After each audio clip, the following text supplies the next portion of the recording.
this is part two of a series I'm putting together on performing preparation.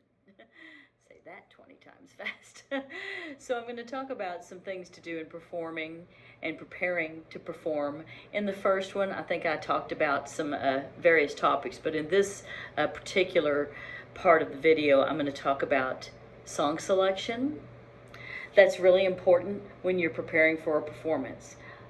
You don't necessarily want to pick a song to perform in a recital or at a concert or at the next karaoke show or, in my case, going to the Opry just because it's a popular song.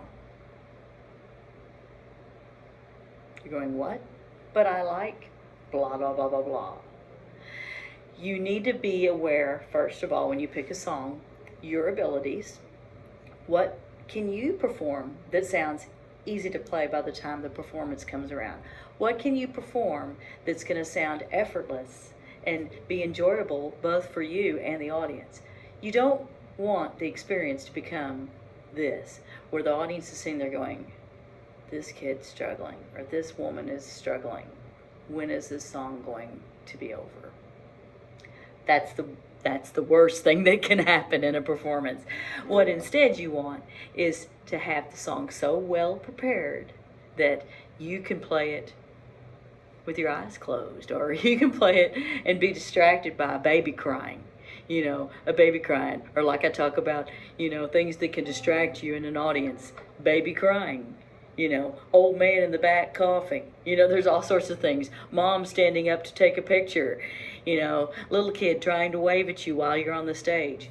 These kind of things are the kind of things that your song needs to be so well under thumb. You know it so well that there's nothing that's going to distract you. Nothing. I have a perfect example of that when I performed one time at a karaoke show, and I was singing this song, and it was outdoors on a patio that was kind of enclosed in, but had the windows were open. You couldn't shut the windows. We just had screens. And in the middle of the show, in the middle of my song, a big storm came in. The wind picked up. It almost knocked the speakers over. It got real dark, in the middle of the song, and the rain, whoosh, came down. I just kept singing. Nothing fazed me. I just kept going. You can tell in the video because of the background what's going on behind me, and you can see, the wind moving my shirt around or whatever. Didn't let it faze me one bit. That's important in performance. Same thing, for you when you're performing. You want to know a song so well that nothing will faze you, when you're up there performing the song. That's important. Song selection, as I'm saying, super important. Not picking a song just because you hear it on the radio. That doesn't mean it's a good song. There was a song out a few years ago, Blue Ain't Your Color, Keith Urban. Everybody wanted to try Blue Ain't Your Color, and, not everyone. There's only one Keith Urban.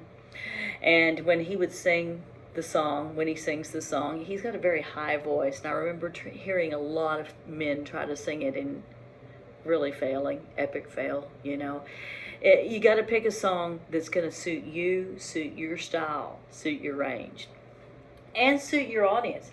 While we're at it, a lot of the times your teacher, who's me, I'm old, and I choose to find venues with people that are old. I mean, why would someone my age go perform for a bunch of 20-somethings?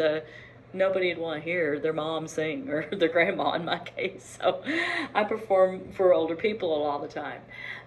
That means, guess what? Am I singing Lauren Daigle when I go to these performances? No.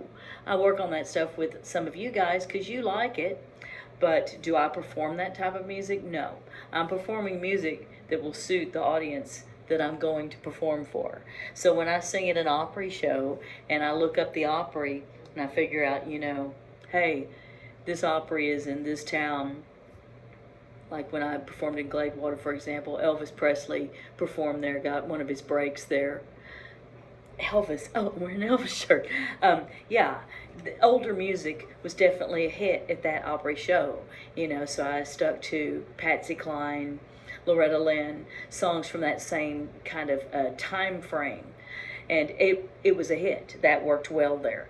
I will say the same thing is going to apply any other places that I perform, which I'm excited about too. Speaking of performance, I'll do another video on that one. But it just depends on where you're performing.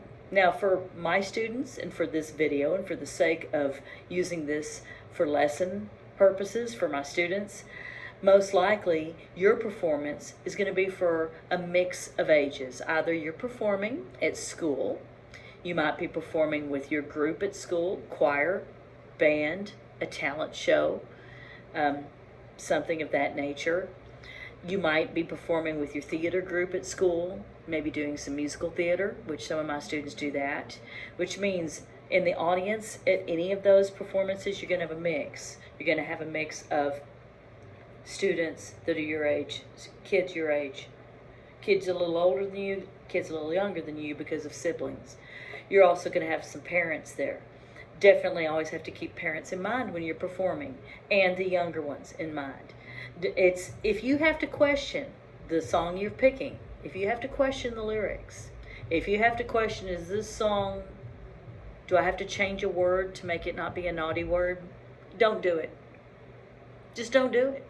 Because I got to tell you, there are plenty of songs out there that don't have bad words in it or don't have bad topics in it, and they're wonderful. You need to pick one of those songs. If you're having to defend the song because there's something in it that's questionable, then you shouldn't do it.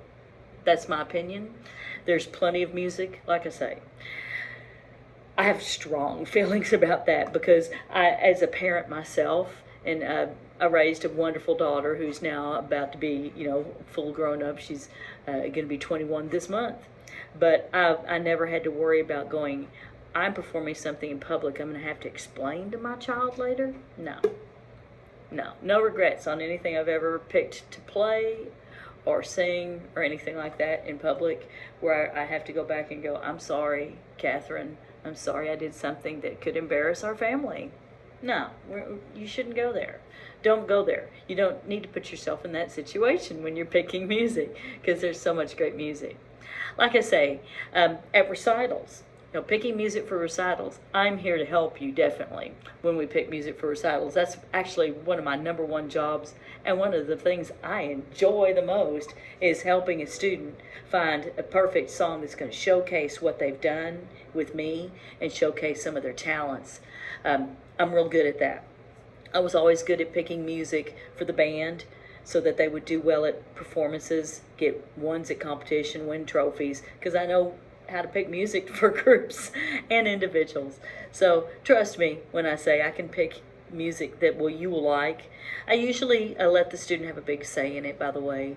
We'll pick 2 or 3 songs and let you narrow it down, and then we go from there. That's just par for the course. You want to have songs that you like, songs that you know the audience is going to like, songs that venue is going to like. We've been doing recital music here. Obviously, it's kind of a mix of things depending on what your showcase is, or what you play, or if you play and sing, or if you just sing, or if you just play. You have a lot of choices, a lot of options. And oftentimes, as you know also, we'll try to find accompaniment type tracks to just kind of give you a support. It doesn't perform the music for you by any means. It doesn't. You have to know your song. But it can be comforting to have some type of an accompaniment behind you just as a support, just to make sure you're not racing away with the tempo or you're dragging the tempo down. And it helps you too to keep the timing on longer notes to make sure that you're sustaining notes like you're supposed to. So that's another one of the many services I offer. All right. Well, I hope that this lesson has been helpful to you as far as some lesson performance and me rambling a little bit about some of it, but it is very important because picking the right music selection for a performance can make or break that performance. So this is a topic that I can do many lesson sessions on.